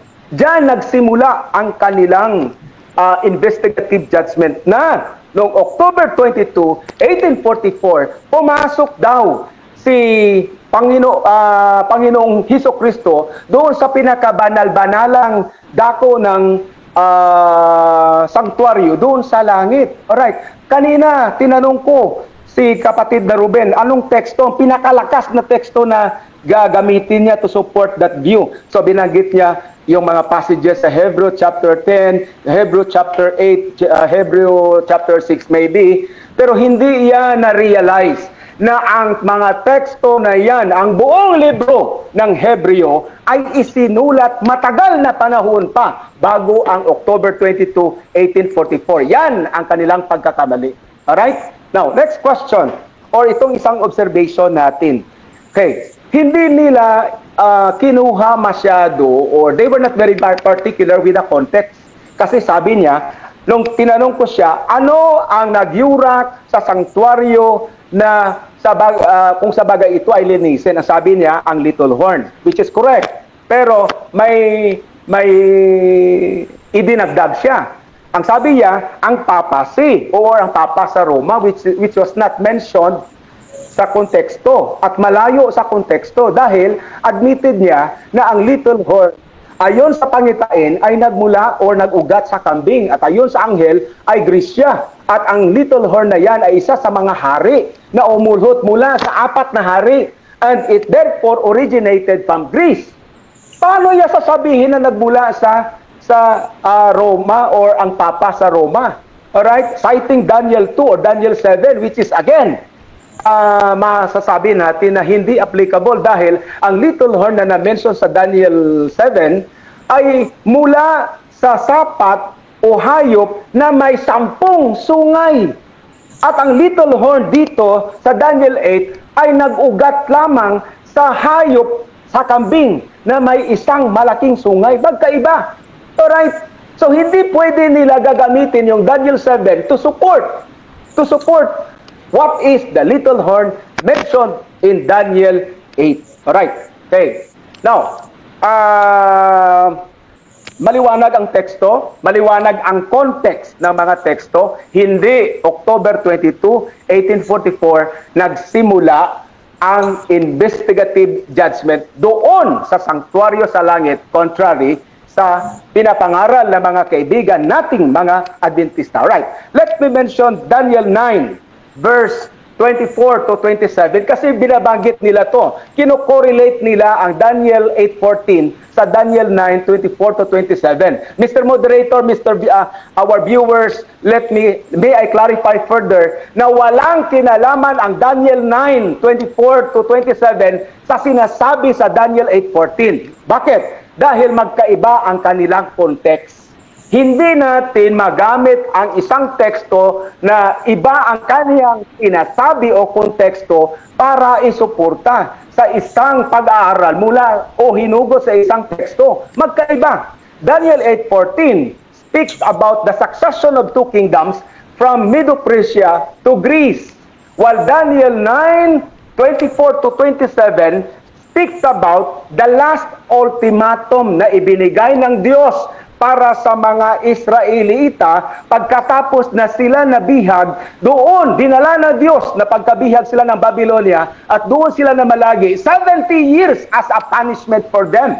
Alright? There was no mention of 2,300 days na i-connect natin yung Daniel 9:24 to 27 sa 2,300 days na sinasabi nila na on their own interpretation. So, it was 2,300 years. Alright. So, dyan pa lamang ay masasabi natin na, Mr. Moderator? Time na. Okay. Time? Yes, ba? time Alright, na. thank you. Okay, so dyan natatapos ang rebuttal ng ating negative. At syempre, dako tayo agad-agad sa ating 7 minutes na second cross ng affirmative sa negative. Brother Ruben ng Seventh-day Adventist, 7 minutes para sa iyo, bro. Second cross ito. Your time start. Okay, kapatid na Winnie, ginagalang kong Big Brother. Yes. Nabasa niyo na po ba yung pahayag ni Sir Isaac Newton na tama yung kwintada ni William Miller doon sa 2,300 years na magmumula doon sa 457 BC hanggang sa 1844. Nabasa niyo na po ba yun? Well, in fact, nabasa ko rin ang sabi ni Mrs. White na tama yung calculation ni William Miller, ngunit mali yung kanyang appreciation. Ngunit, sasabihin ko sa inyo, Mr. Ruben, Mr. Moderator and our viewers, mali ang calculation ni William Miller, mali pa rin ang interpretation ng mga kaibigan nating Seventh-day Adventist. Sunod na tanong, alin po doon yung maling calculation? Alin po ang mali doon sa pagkwenta? Alright, dito tayo sa reckoning point. Sabi daw ng Daniel 9:24 to 27 or na chapter 9 verses 24 to 27. Okay? Ang sinasabi diyan ay 70 weeks. Ang sabi ko, iba ang konteksto ng Daniel 9 sa Daniel 8. Magkaiba sila ng sinasabi. Magkaiba ang kanilang istorya. Kaya hindi dapat natin idugtong ang Daniel 9 sa Daniel 8. Okay. Ang tinatanong ko po yung Daniel 8:14, yung lilinisin yung santuario. Okay. Ito sunod na tanong. Yung Daniel 8:14 at ang Hebreo 9:23. Sangayon po ba kayo na ito yung magkaugnay? Ay hindi ko ako sangayon dahil magkaiba ang kanilang sinasabi. Mr. Moderator, next question. Okay. Premise muna. Sabi po sa Daniel 8:14, lilinisin ang santuario. Sa Hebreo 9:23 sabi dito, kinakailangan nga na ang mga anyo ng mga bagay sa sangkalangitan ay linisin. Lilinisin. Ano pang sabi dito? Ngunit ang mga bagay ring ito sa sangkalangitan ay linisin ng lalong mabubuting handog kaysa rito. So Ngayon what's the naman, question? What's the ah, question, Mr. Speaker? Okay. Tanong, tututulan niyo po ba ito na lilinisin yung santuario sa langit? Alright, answer. Yes, tinututulan dahil magkaibang konteksto. Why? Bakit? Ang sanctuaryo sa verse 14, ang sinasabi na sanctuaryo sa verse 14 na lilinisin, context-wise, ay hindi tumutukoy sa sanctuaryo sa langit, kundi dito sa lupa. Kung baga, ang templo, ang sanctuaryo ng Next mga Hebreo. Alright, question. Next question. Yung santuario, ayon po sa inyo, ang nilinis santuario ng mga Hebreo sa lupa. Kailan po naganap yun na nilinis yung santuario ng mga Hebreo? Alright. Sagot diyan, as far as the Bible is concerned, the Bible did not give the exact date. Hindi nagbigay ang Biblia ng eksaktong petsa kung kailan nilinis. Ngunit, ang Biblia ay nagbibigay ng mga kaganapan leading to that cleansing of the sanctuary. Next question. Sunod na tanong, yun po bang sinabi sa Daniel 8:14 na 2,300 days or years? May pizza po ba na ibinigay o wala? As far as the Bible is concerned, sabi ko, ang Biblia ay hindi nagbibigay ng konkreto or specific na pizza. Ngunit, ang Biblia ay nagbibigay lamang ng mga kaganapan. Na kung ang isang kaganapan ay maaring iugnay sa mga nauunang kaganapan. Next question. Next question. Okay. Bakit ibinigay yung number na 2,300 days? Kung Alright. hindi naman pala nagbibigay ng tamang date. Context-wise, kung inyong naunawaan ang konteksto ng Daniel 8:14 ay ang pag-succeed or ang pagdating ng panibagong paghahari mula sa pananakop ng Persya patungo sa pananakop ng Grisya at ang pagyurak ng sanktuaryo ng mga Hudyo dulot or kagagawan ng little Next horn. question. Alright. Next question. Yung sinasabi ni Pablo na lilinisin yung santuario sa langit, ang Diyos mismo ang nagtayo. Sangayon po ba kayo na may paglilinis sa santuario sa langit? Yes, I agree, but it is not in the context of the Seventh-day Adventist teaching of investigative judgment. Next question. Okay, sunod na tanong.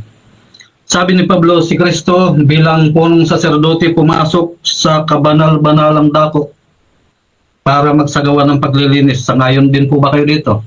Alright, in the first place, Mr. Ruben, he did not say nga maglilinis doon. Alright, hindi nagsasabi si Pablo nga maglilinis. Ang sinasabi diyan as a high priest, hindi nagsasabi si Pablo na mag-iimbestiga, na papasok siya bilang investigador. Maliwanag yan sa sinasabi ng Hebreo. Okay. Hebreo 9:23, sabi dito, lilinisin ng santuario sa sangkalangitan. Tututulan niyo pa ba ito? Nabasa na. Yes or Alright. no? Okay. Ang lilinisin diyan ay hindi, ang sabi ko sa inyo is, kung ibalik natin sa konteksto ng Seventh-day Adventist teaching of the kind of investigative judgment, ay hindi yan ang klaseng pag-imbestiga. Dinig ko nag-object si affirmative. Ano yan, bro? Ang objection ko po, ang Hebreo 9:23 po ang ating binabasa ng litra po litra na lilinisin. Okay. Ang dinadala po tayo ng ating negative doon sa SDA belief na sinasabi niya. Dito po tayo sa Hebreo 9:23. Okay, so... Alright. May I comment, Mr. Moderator? Wait lang, bro. By way of a counter objection? Oo, sige. Wait lang, bro, ha. So, inaanalisa ko muna yung kanyang objection patungkol dito sa pagsagot ng yung previous na tanong no, na yes or no. At dinidiin niya doon sa talata na binabanggit niya. Bro, negative, ano yung counter objection mo? Itong counter objection ko, Mr. Moderator, kasi leading to fallacy yon ang sinasabi ng ating kaibigan. Alam naman natin yan. pilit niyang hugutin yung iyang mga passages sa Hebrew 9, Hebrew 10, Hebrew 9 para i-justify ang kanilang investigative judgment. Pero maliwanag yung sinasabi ko. Hindi ayon sa konteksto ng kanilang pag-aaral ang sinasabing paglilinis diyan sa Hebreo. Okay. So ganito mga kapatid, ito yung ating decision. Doon lang muna ako sa categorical na yes or no, at malinaw naman yung sagot ng kabila na hindi. Now, since na-break yung hindi siya nakapagpatuloy doon sa objection, bibigyan ko siya ulit ng 20 seconds sa pagsagot niya yung hindi to qualify his answer. So bro Winnie, pasok mo yung sagot mo na hindi, bro. Hindi dahil, Mr. Moderator, hindi magkakapareho kasi magkaiba ang konteksto ng investigative judgment na pinapangaral ng ating mga kaibigan sa Seventh-day Adventist kung i-compare natin sa sinasabi na paglilinis doon sa sanctuaryo sa langit as mentioned in Hebrew chapters 9 and 10. Next question. Sunod na tanong. Time na. 7 minutes time.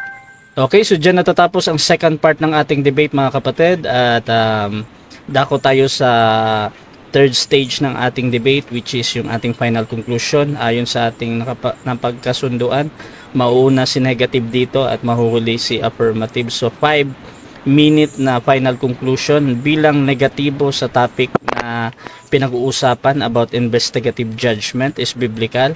Brother Winnie ng Baptist, your time start now, bro. Thank you, Mr. Moderator. In the final stand sa proposition, resolved that investigative judgment is biblical, bilang panghuling tindig. Sabi ko, kanina pa, I was waiting for my opponent na magbigay ng mga talagang teksto na ginagamit nila mula sa Biblia at sa mga sulat mismo ng kanilang mga pioneers, especially ng kanilang propeta, upang investigative judgment. Ngunit desperately wala siyang naipakita. Wala siyang categorical na inaipakita. True, may na-mention siya, may naibigay siya ng mga teksto katulad ng inuulit-ulit niya, Genesis, yung sa Revelation, pero ang sabi ko naman, hindi iyon. Ang context-wise, ang mga talata na yan ay hindi nagpapakita ng sinasabi nilang pre-advent investigation. Kung inyong susuriin ng mabuti, balikan nyo, Brother Ruben, balikan nyo after this, kung ano ang tamang konteksto ng mga binabanggit ninyong teksto or talata, hindi talaga nagsasabi dyan tungkol sa pre-advent investigation na kung saan mag-imbestiga ang Panginoong Hesus sa mga karakter ng mga tao noong namatay at mga nabubuhay pa, at after that investigation ay doon pa lamang malalaman kung sino ang sasama sa kanya sa langit at sino ang itapon sa dagat-dagatang apoy. At nagsimula diyan daw noong October 22, 1844, citing Daniel 8:14. Well, I may consider that as a very colorful story, pero hindi totoo dahil hindi inang-ayunan ng ating kasulatan. Alright? Now, if you're just very honest enough, no? Honest enough, na sasabihin ninyo, admitihin ninyo, na produkto yan ng isang pangitain ng isang tao lamang. If not of Hiram Edson's vision, ay walang investigative judgment doctrine. If not of Hiram Edson's vision, walang sanctuary doctrine ang Seventh-day Adventist ngayon. Produkto yan ng vision. Dahil, sasabihin na natin, sa tinagal-tagal ng panahon, libo-libo, if not millions of honest na mga nagsasaliksik ng Biblia, ay wala ni isa sa kanila ang nakakita ng ganyang pag-aaral. Only the Adventists nowadays, which they call it as the last and final gospel. Okay? The present truth, kumbaga, which they are, I consider at nirespeto namin naman natin ang kanilang tindig dyan. Pero kung sasabihin nila na ito ay base sa Biblia, then sasabihin ko rin sa ila, saan sa Biblia? Wala sa Biblia. Yung mga bagay na ibinigay, yung mga teksto, mga talata na ibinigay ng aking kapatid na Ruben ay hindi talaga naipundar ang pag-aaral na sa investigative judgment doctrine. Now, sa aking pagsasaliksik, may isa kayong renowned na theologians na nagsasabi na hindi nyo talaga kayang mapatunayan sa Biblia lamang mismo ang investigative judgment, if not kung hindi nyo gagamitin at ang mga sulat ni Mrs. White. Dahil sa mga sulat lamang ni Mrs. White, makikita ang investigative judgment na pag-aaral na yan. Okay? So, well, that is an authority mismo sa loob ng Seventh-day Adventist. And I don't think na si Brother Ruben at ang ating mga kapatiran dyan ay mas intelligent enough sa kanilang theologian na nagsasabi na hindi, he is in fact giving you warning na hindi kayo dapat magbigay ng aral ng investigative judgment base sa Biblia dahil makikita lamang yan sa sulat mismo ni Mrs. White. Thank you very much. So, dyan natatapos ang final conclusion ng ating negative. Dako naman tayo sa 5 minutes na final conclusion ng affirmative. Brother Ruben ng Seventh-day Adventist, your time start now, bro. Okay, magandang gabi po. Hindi nyo ba napapansin na pilit tayong dinadala ng ating negative doon kay Hiram Edson? Ba't tayo maniniwala doon kay Hiram Edson? Biblia ang ating ginagamit. Hindi tinatanggap ng ating negative ang mga katotohanan ng Biblia. Ang aking itinindig ay ang katotohanan at ito ang hindi niya nagiba. Hindi niya tinatanggap ang mga talata. Sabi ni Kristo, ang bulag, kapag kayo na kayo ng kapabulag, talagang mahuhulog sa hukay. Ganun yan. Sabi ni Kristo, bumili kayo sa akin ng gintong dinalisay ng apoy at ng pampahid sa mata upang kayo'y makakita. Ang katotohanan ng Biblia ay maliwanag. Subalit, ayaw tingnan ng ating negative. Ito. Daniel 8:14, lilinisin ang sanctuaryo. 2,300 days or years. Years yan, ayon sa prophetic time. Pag kwinintada natin, 557 AD hanggang 1844, tamang-tama yan, 2,300 years. At yan ay sinang-ayunan ng kilalang si Sir Isaac Newton. Tama yung kwintada, tamang-tama. Nagkamali lang si William Miller ng pagpapalagay. Sabi niya, lilinisin lupa. Yun ang pinanindigan ni Hiram Edson. Alam niyang mali, talagang sinabi niya na lupa dapat ang lilinisin, santuaryo sa lupa. Ayon kay Apostol Pablo sa Hebreo 9:23, yung lilinisin, santuaryo sa langit. Yung santuaryo sa lupa na natapos na nung maipako si Kristo sa cross, nawasak yon, hindi yon nalinis. Ang lilinisin pala yung santuaryo sa langit. Kaya nga sabi dito sa 10:20, si Kristo ay pumasok sa most holy place para igawad yung paglilinis. At yung karapat-dapat sa buhay na walang hanggan, bibigyan niya ng gantimpala. O anong sabi niya? Revelation 22:12, ako'y madaling pumaparito at dala ko ang aking gantimpala upang ibigay sa bawat isa ayon sa kaniyang mga gawa. Kaya tamang sinasabi ni Pablo sa 2 Corinto 10:5 na sinisiyasat ang ating mga nagawa ng ating laman, mabuti man o masama. Sabi ni Kristo, hindi nyo ba alam na ang inyong mga pangalan ay nakatala sa langit? Yun. At ayon mismo sa Biblia, mayroong pag-iimbestiga. Anong sabi doon sa kasalan? Bakit wala kang damit pang kasal? O, di ginapos siya, tinapon. Ayaw lang tanggapin ng ating negative yung mga katotohanan ng Biblia. Yan. At ayon sa binasa natin kanina, mga kapatid, si Ellen G. White na pilit nilang ikinakapit na siyang talagang nagbigay ng formula na yan. Ayon sa ating binasa, kunti lang yung naambag ni Ellen G. White. Talagang ang nagtatag ng doktrinang ito, yung mga pioneer na mga theologian ng SDA na nag-aaral ng malalim sa kasulatan. At hanggang ngayon, binabakbakan yung doktrinang yan. Ang katotohanan ay hindi nabuwag. Yun ang binabakbakan ng ating negative, yung katotohanan, hindi yung kay Ellen G. White, hindi ko naman ginagawa doon eh. Tayo na po. 1 minute.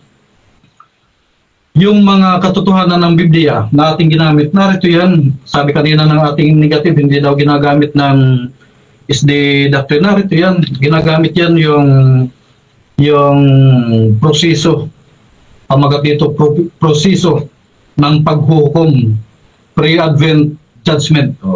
Bago dumating si Kristo, lilinisin ang santuaryo. Ang mga mabubuti, isusulat doon sa aklat ng buhay. Yung mga masasama, isusulat sa aklat ng kamatayan. Final judgment, yun. Pagkatapos ng 1,000 years. Malalim na pag-aaral yan, mga kapatid. At nawa ang ating minamahal na kapatid na si Sir Ustares ay gabayan ng Holy Spirit at buksan ang kanyang mga mata na makita ang liwanag.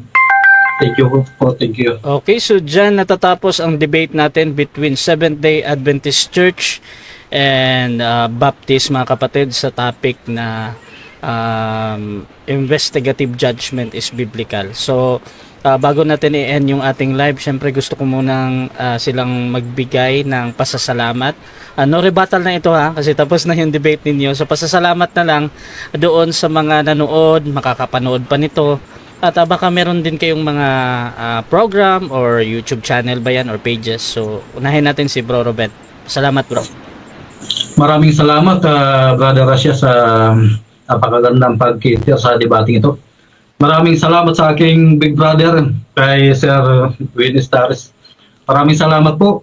At magandang gabi sa inyong lahat dyan sa Negros, sa inyong pamilya. Nawa ang pag-aaral na ito ay maging susi, maging kasabik-sabik na pag-aralan pa nating mabuti. At binabati ko rin ang Advent Biblical Ministry sa pamumuno ni Doc Rocky Tulog. Kumusta kayo dyan at sa ating kapatiran dito sa San Fernando SDA Church at sa ating mga kapatid ng mga Baptist, maraming salamat. Nawa ang kapurihan at ang pagpapala ay sa ating lahat. Maraming salamat po. Okay. So malaking shoutout sa Advent Biblical Ministry, no? At Bro Winnie, pasasalamat, bro.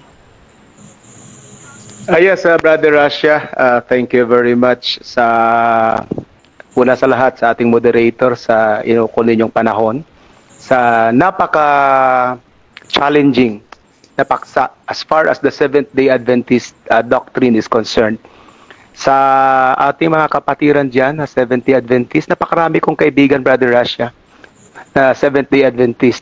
Okay? So, kung mayroon man akong na-mention na parang hindi maganda sa inyong hindi maganda ninyo sa inyong pakinig, paumanhin po.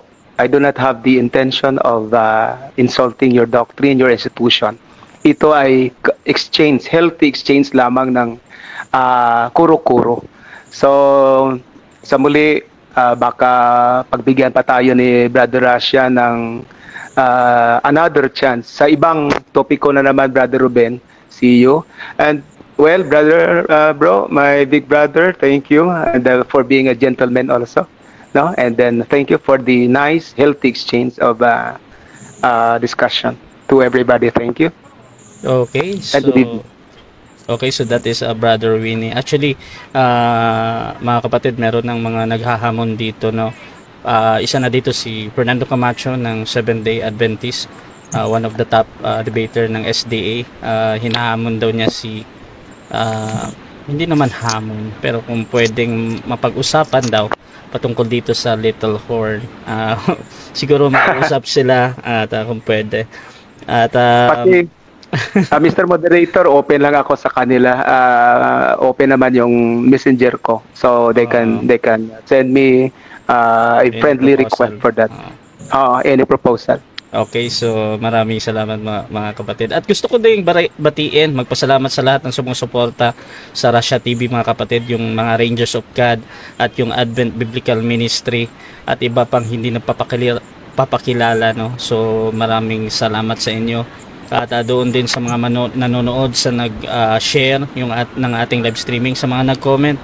Meron tayong 73 live comments at kanina halos 30 live viewer mga kapatid. Kasama na dito yung ating mga kaibigan na Muslim, nandyan, sumusuporta lagi. So maraming salamat. At kung gusto nyo sumali sa mga ganitong gawain, pwede kayo mag-PM sa akin directly, or ito na nga, maghamon sa ating mga debater na si Ruben at Winnie. Baka pwede ako maging mediator ninyo. Ayan. So maraming salamat. At yun, this is Admin Russia ng Russia TV, and we're out. Bro. Mapalad ang bumabasa ng salita ng hula. Mapalad ang nakikinig at tumutupad. Mapalad ang nahahapis at sila ay aaliwin. Mapalad ang nagugutom at sila ay bubusugin.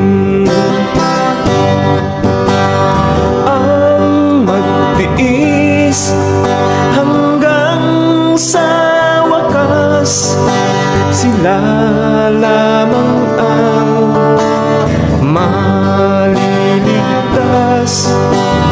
Ang magtiis hanggang sa wakas, sila lamang ang siyang maliligtas. Lalaganap ang kasamaan at sila'y magkakanuluhan. Lilitaw ang mga bulaan dito sa sanlibutan. Mag-ipot ang pintuan patungo sa kaligtasan. Malapad ang pintuan tungo sa kapahamakan. Ang magtiis hanggang sa wakas, sila lamang ang maliligtas. Ang magtiis hanggang sa wakas, sila lamang ang siya